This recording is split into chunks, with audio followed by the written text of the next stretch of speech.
Okay, so fundamentally, you're going to run into things in this particular section like x squared plus 4 equals 0. What you should realize from stuff you've done in the past, in the real world, x squared cannot be negative 4. There's no real solution.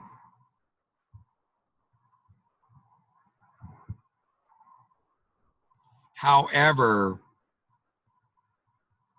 if you open solutions up to the complex world and imaginary numbers, there's always going to be as many complex solutions along with real solutions as there is the degree.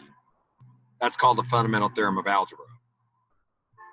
So if we apply the fundamental theorem of algebra to this case, we could say that the absolute value x is the square root of negative 4.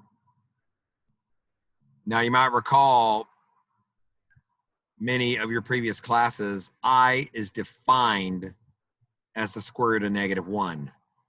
I is what's called the imaginary unit.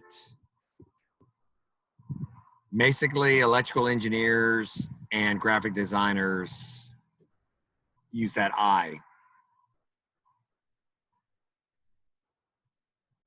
I also use I to determine how many Super Bowls the Cowboys have won in the last 24 years.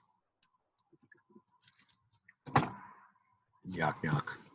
But since I is square root of negative 1, and this is a negative 4, you would rewrite this as 2I.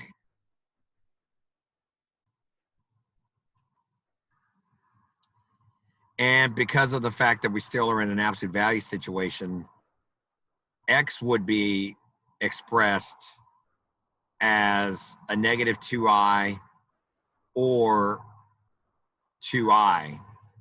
Now, in algebra, anytime you have a solution set that's expressed as the positive and negative of the same value, or the fact that this pairs to be an absolute value situation, this is what's called a conjugate pair.